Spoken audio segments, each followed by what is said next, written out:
It is the SMT Media Network. In today's video, we got the most recent and updated trades that are going on in the NBA. This one is a pretty big one because it involves a really, really important team in the Eastern Conference, and that's the Cleveland Cavaliers. The Hawks, they're a trade partner here. In this case, the Hawks will be moving DeAndre Hunter to the Cavs in exchange for Karis LeVert and George Niang. It looks like there are some picks involved. It says 3 second-round picks and 2 pick swaps. This, according to Shams Charania from ESPN. All right, now, if I look at the technicals of the trade, I can't really speak to the second-round picks and the 2 swaps or whatever else happens there. The Hawks are going to be looking to the future. They have a nice young core.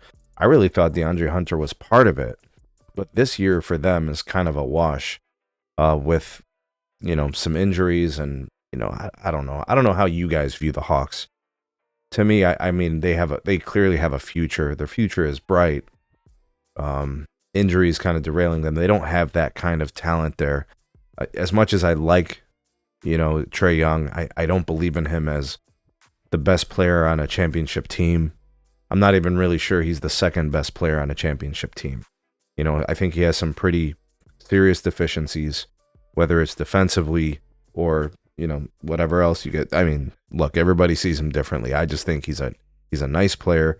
I don't want to overrate him. I don't want to underrate him. He's decent. He's a good player. But anyways, I don't want to go off on too much of a tangent. This trade specifically is going to help the Cavs win right now because DeAndre Hunter is an upgrade to what they gave up to get this guy. DeAndre Hunter, I mean, he's a big part of the Hawks, success this year. I mean, when the Hawks were winning games, he's one of the key reasons as to why. This is a guy who over the course of the season is averaging 29 minutes a game. He's shooting 46%, 39% from 3, 86% from free throw, and he's adding a little bit of extra value, and that'll get you 4 rebounds a game. He gets, just about a steal a game. He's a nice player. And what he's replacing in Cleveland is George Niang, who is at best, situational spot-up shooter. He can't create for himself. He can't create for others. And defensively, he's just not that good. So he's basically just a throw-in. What the Hawks really got in this was Karis LeVert, who can actually get you 20 points in a game. Right? He doesn't do it often because he doesn't get those kind of minutes and that kind of run. He's been injured recently, but he really was doing well before the injury in Cleveland. So they're moving on from Karis LeVert and George Niang, who are not really major contributors to the team, right? They're bit pieces, but I think the Cavs feel good about what they have, right? In terms of depth, they've got Dean Wade currently, who's a little bit banged up, but when he comes back, he gets a heavy role into the rotation. Ty Jerome is a big piece of what they're doing off the bench. Some nights you get some Sam Merrill, and that's kind of how they're going, right? And, you've got Darius Garland kind of running the show, Donovan Mitchell as well, and then it's Mobley and Allen. They didn't really need the depth. They're spoiled in depth, actually, which is why they were able to give up 2 players to get the one. But that one player is going to do something really important for them. Isaac Okoro was out, and he was having a really good start to the year. He's been injured with a shoulder. And that's what DeAndre Hunter is going to bring to the table. He's going to bring to the table what I think is a similar kind of expectation. I think DeAndre Hunter is a little bit bigger, so the potential to play defense on the perimeter is there. He's 6'8", right? I don't think Okoro's that big. I think Okoro's more of a prototypical shooting guard build, right? This guy's a legitimate small forward, right? Who can get you 20 points a game. So the Cavs getting this type of player for what they gave up, I mean, this is a pretty nice trade for the Cavs.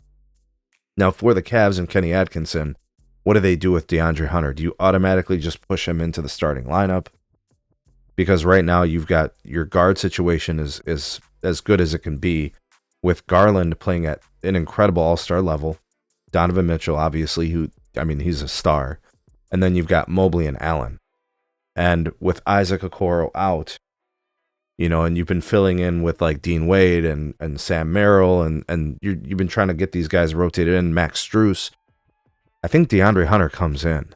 Maybe you bring him off the bench, in the early onsets, but I think eventually, he's your starter. Do you really think you want Max Strus starting over DeAndre Hunter? Hunter can get you 20.